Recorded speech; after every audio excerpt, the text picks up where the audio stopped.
Children, let's continue the same chapter, that is air, water and weather.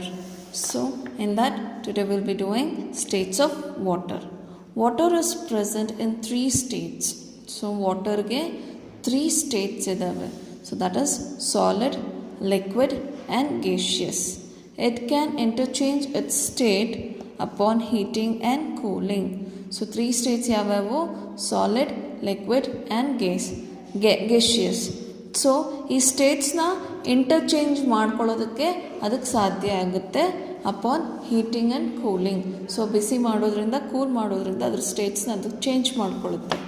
When ice ಬಂದ್ಬಿಟ್ಟು solid state is kept out in a room temperature or is heated, it turns into water.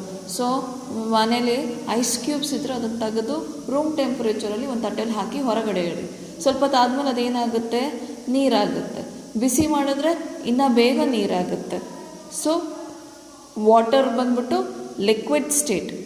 This process by which a solid changes into liquid state is called melting. So melting ಅಂದರೆ ಏನು? ಸಾಲಿಡಿಂದ ಲಿಕ್ವಿಡಿಗೆ change ಆಗುವಂಥ ಪ್ರಾಸೆಸ್ನ ನಾವು melting ಅಂತ ಕರಿತೀವಿ. So when water is cooled at a very low temperature it changes back into ice. So ನೀರನ್ನ ನಾವು ಮತ್ತೆ ಫ್ರೀಝರಲ್ಲಿ ಇಟ್ಟರೆ ಏನಾಗುತ್ತೆ, ಅದು ಮತ್ತೆ ಐಸ್ ಆಗುತ್ತೆ. ಸೊ ಈ ಪ್ರಾಸೆಸ್ನ the process of changing back into ice, the process of changing back liquid into ice is called freezing. When water is heated, it changes its form. It changes from its liquid state to its gaseous state. So ವಾಟರ್ನ heat ಮಾಡಿದಾಗ liquid ಸ್ಟೇಟಿಂದ gaseous state ಆಗುತ್ತೆ. ನೀರು ಕಾಸಿದಾಗ ಏನಾಗುತ್ತೆ, ನಮಗೆ ಆವಿ ಮೇಲ್ಗಡೆ ಬರ್ತಾ ಇರುತ್ತೆ, ಹೌದಾ? ಅದೇ gaseous state of water. This form of water is called water vapor. ಏನಿದು ವಾಟರ್ ವೇಪರಾಗಿ ಚೇಂಜ್ ಆಗುತ್ತೆ, ಹೌದಾ? ಸೊ ಗೇಷಿಯಸ್ ಸ್ಟೇಟಿಗೆ ಚೇಂಜ್ ಆಗುತ್ತೆ. ಇದನ್ನು ನಾವು ವಾಟರ್ ವೇಪರ್ ಅಂತ ಕರಿತೀವಿ. The process by which liquid changes into gaseous state is called evaporation. So liquid ಸ್ಟೇಟಿಂದ ಗೇಷಿಯಸ್ ಸ್ಟೇಟಿಗೆ ಚೇಂಜ್ ಆಗುವಂಥ ಪ್ರಾಸೆಸ್ನ ನಾವೇನಂತೀವಿ? ಎವಾಪರೇಷನ್ ಅಂತ ಕರಿತೇವೆ. Water vapour on cooling changes back into water. So water vapour ಮತ್ತು ನಾವು ತಣ್ಣಗೆ ಮಾಡೋದ್ರಿಂದ ಅದು ಮತ್ತೆ ವಾಟರ್ ಆಗಿ ಕನ್ವರ್ಟ್ ಆಗುತ್ತೆ. This is called condensation. So ನೀವು ಕಾಯ್ತಾ ಇರೋ ನೀರಿಗೆ ತಟ್ಟೆ ಮುಚ್ಚಿದ್ರೆ ಆ ತಟ್ಟೆಗೆಲ್ಲ ನೀರಿರುತ್ತೆ, ಹೌದಾ? ಸ್ವಲ್ಪ ಹೊತ್ತಾದ್ಮೇಲೆ ತಟ್ಟೆ ಎತ್ತಿದ್ರೆ ಸೊ ಆ ಪ್ರಾಸೆಸ್ನ ವಾಟರ್ ವೇಪರು ಏನಾಗ್ತಿದೆ, ಆ ತಟ್ಟೆ ಮೇಲೆ ಕೂತ್ಕೊಂಡು ತಣ್ಣಗಾಗ್ತಾ ಇದೆ. ಸೊ ಆ ಪ್ರಾಸೆಸ್ನ ನಾವೇನಂತ ಕರಿತೀವಿ? ಕಂಡೆನ್ಸೇಷನ್ ಅಂತ ಕರಿತೀವಿ. Other forms of water such as rain, dew, fog, snow and hail are the result of evaporation and condensation that occurs in the atmosphere. So ವಾಟರ್ಗೆ ಅದರ್ ಫಾರ್ಮ್ಸ್ ಕೂಡ ಇದ್ದಾವೆ. ಯಾವ್ಯಾವು? ರೇನ್ ಥರ ಬರುತ್ತೆ, ಡ್ಯೂ ಡ್ರಾಪ್ಸ್ ಥರ ಬರುತ್ತೆ, ಫಾಗ್ ಬರುತ್ತೆ, snow ಬರುತ್ತೆ ಮತ್ತು ಹೇಲ್ ಬರುತ್ತೆ. ಇವೆಲ್ಲ ಹೇಗೆ? ಇದೆಲ್ಲ ರಿಸಲ್ಟ್ ಆಫ್ ಎವಾಪರೇಷನ್ ಮತ್ತು ಕಂಡೆನ್ಸೇಷನ್. ಅಟ್ಮಾಸ್ಫಿಯರಲ್ಲಿ ಆಗುವಂಥ ಎವಾಪರೇಷನ್ ಮತ್ತು ಕಂಡೆನ್ಸೇಷನ್ ಮೇಲೆ ಈ ಎಲ್ಲ ಫಾರ್ಮ್ಸ್ ಆಫ್ ವಾಟರ್ ಕೂಡ ನಮಗೆ ಸಿಗುತ್ತೆ. ನಾವು ಕಮಿಂಗ್ ಟು ದಿ ರೇನ್.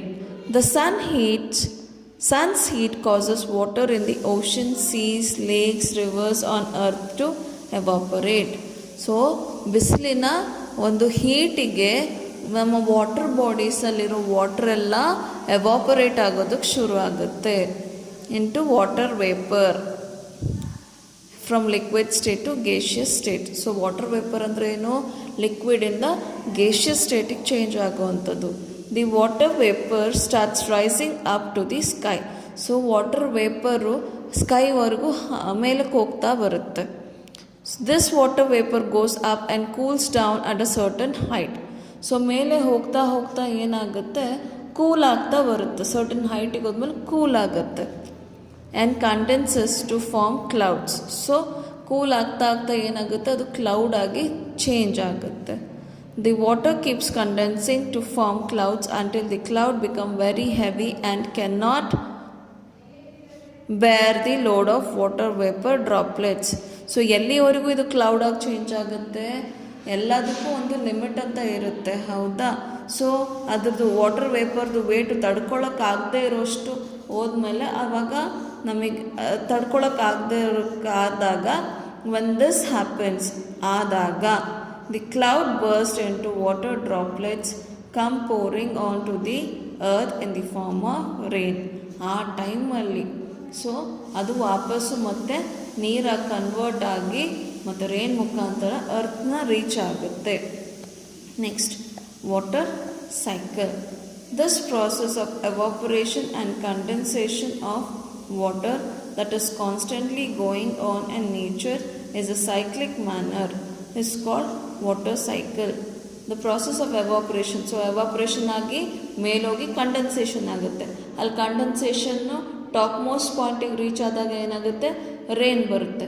ಮತ್ತು ರೇನು ವಾಟರ್ ಬಾಡೀಸ್ನ ರೀಚ್ ಆಗುತ್ತೆ. ಮತ್ತೆ ಇಲ್ಲಿ ಎವಾಪರೇಷನ್ ಆಗುತ್ತೆ, ಮತ್ತು ಕ್ಲೌಡ್ಸ್ ಆಗಿ ಮೇಲ್ಗಡೆ ಹೋಗುತ್ತೆ, ಅದು ಮತ್ತೆ ಬರ್ಸ್ಟ್ ಔಟ್ ಆಗಿ ರೇನ್ ಆಗುತ್ತೆ. ಸೊ ಈ ಒಂದು ಪ್ರಾಸೆಸ್ಸು ಸೈಕಲ್ ಥರ ಇದೆ. ಸೊ ಅದಕ್ಕೆ ಇದನ್ನ ವಾಟರ್ ಸೈಕಲ್ ಅಂತ ಕರಿತೀವಿ. ನೋಡಿರಿ, ಸೊ ಇಲ್ಲಿ ನೀರು ಇನ್ನೊಂದು ವಾಟರ್ ಸೋರ್ಸ್ನ ರೀಚ್ ಆಗ್ತಾ ಇದೆ. ಸೊ ಇಲ್ಲಿ ಏನಾಗ್ತಿದೆ, ಸಣ್ಣ ಹೀಟಿಗೆ ಎವಾಪರೇಷನ್ ಆಗಿಬಿಟ್ಟು ಕ್ಲೌಡ್ಸ್ ಫಾರ್ಮ್ ಆಗ್ತಾಯಿದೆ. ಕ್ಲೌಡ್ಸು ಜಾಸ್ತಿ ಎವಾಪರೇಷನ್ನು I mean water vapours collect ಆದಾಗ ಏನಾಗುತ್ತೆ, ಈ ಥರ ಗ್ರೇ ಕ್ಲೌಡ್ಸ್ ಬರುತ್ತೆ. ಸೊ ಇದು ಕಂಡೆನ್ಸೇಷನ್ ಆಗಿರೋಂಥ ಕ್ಲೌಡ್ಸು. ಸೊ ಇಲ್ಲಿ ಮತ್ತೆ ರೇನ್ ಮುಖಾಂತರ ನಮಗೆ ಮತ್ತೆ ನೀರನ್ನು ವಾಪಸ್ಸು ಅರ್ತಿಗೆ ಕೊಡುತ್ತೆ. ಅರ್ಥ ಆಯ್ತಾ? Next is dew. On a winter morning, we often notice little droplets of water on leaves and flowers or objects left outside in the open. This happens because the water vapor in the air around these objects condenses naturally and settles down on their cold surfaces in the form of droplets. These droplets are called dew. In extremely low temperature, dew drops freezes and turns into icy crystals called frost. So dew drops ಅಂದರೆ ಏನು? So winter ಮಾರ್ನಿಂಗಲ್ಲಿ ನಾವು ನಮ್ಮ car ಮೇಲೆ, ನಮ್ಮ ಗಾಡಿ ಮೇಲೆ, ನಮ್ಮ ಮನೆಯಲ್ಲಿ ಸುತ್ತಮುತ್ತಲಿರೋ ಎಲೆಗಳ ಮೇಲೆ, ಹೂಗಳ ಮೇಲೆ ಸಣ್ಣ ಸಣ್ಣ ವಾಟರ್ ಡ್ರಾಪ್ಸ್ನ ನೋಡ್ತಾ ಇರ್ತೀವಿ. ಇದು ಏನು? ವಾಟರ್ ವೇಪರ್ಸು ಅಟ್ಮಾಸ್ಫಿಯರಲ್ಲಿದ್ದಾಗ ಅದು ನ್ಯಾಚುರಲ್ ಪ್ರಾಸೆಸ್ಸಲ್ಲಿ ಕೂಲ್ ಡೌನ್ ಆಗಿಬಿಟ್ಟು ಕಂಡೆನ್ಸೇಷನ್ ಆಗಿಬಿಟ್ಟು ಮತ್ತು ಈ ಸರ್ಫೇಸಸ್ ಮೇಲೆ ಸೆಟಲ್ ಆಗುತ್ತೆ. ಸೊ ಇದನ್ನು ನಾವೇನಂತ ಕರಿತೀವಿ? ಈ ಥರ ಡ್ರಾಪ್ಲೆಟ್ಸ್ನ ಡ್ಯೂ ಅಂತ ಕರಿತೀವಿ. ಸೊ ಇನ್ನೂ ಜಾಸ್ತಿ ಚಳಿ ಇದ್ದರೆ ಈ ಡ್ಯೂವು ಇನ್ನೂ ಸ್ವಲ್ಪ ಜಾಸ್ತಿ ತಣ್ಣಗಾಗ್ಬಿಟ್ಟು ಫ್ರೀಸ್ ಆಗುತ್ತೆ. ಸೊ ಇದನ್ನು ನಾವು ಏನಂತ ಕರಿತೀವಿ? ಫ್ರಾಸ್ಟ್ ಅಂತ ಕರಿತೀವಿ. ಅರ್ಥ ಆಯ್ತಾ? So next coming to fog. Dense ಅಂದರೆ ಏನು? ತಿಕ್ಕಾಗಿರುವಂಥದ್ದು. Mist is called fog. So mist ಅಂದರೆ it is formed when a lot of water vapor condenses on dust particles in cold air. So water vapour dust particles ಮೇಲಿದ್ದಾಗ condense ಆದಾಗ ನಮಗೆ fog ಸಿಗುತ್ತೆ. So fog looks almost like a thick cloud at ground level. So fog ಹೇಗೆ ಕಾಣಿಸುತ್ತೆ? ತಿಕ್ಕ cloud ಭೂಮಿ ಮೇಲಿರೋಂಥ ತಿಕ್ಕ cloud ಥರ ಕಾಣಿಸ್ತಾ ಇರುತ್ತೆ. Very thin fog is called mist. So fog ತೆಳ್ಳಗೆ ಇದ್ದರೆ ಅದನ್ನು ಮಿಸ್ಟ್ ಅಂತ ಕರಿತೀವಿ. Fog forms during winter when temperature fall to very low levels. So fog ಯಾವಾಗ ಕಾಣಿಸುತ್ತೆ ನಮಗೆ? ವಿಂಟರ್ ಟೈಮಲ್ಲಿ ಕಾಣಿಸುತ್ತೆ. ಯಾವಾಗ? ಟೆಂಪರೇಚರು ತುಂಬ ಕಡಿಮೆ ಇದ್ದಾಗ. ಓಕೆನಾ? ಸೊ ನೆಕ್ಸ್ಟ್ ಕ್ಲಾಸಲ್ಲಿ ಮತ್ತೆ ಕಂಟಿನ್ಯೂ ಮಾಡೋಣ. ಓಕೆ.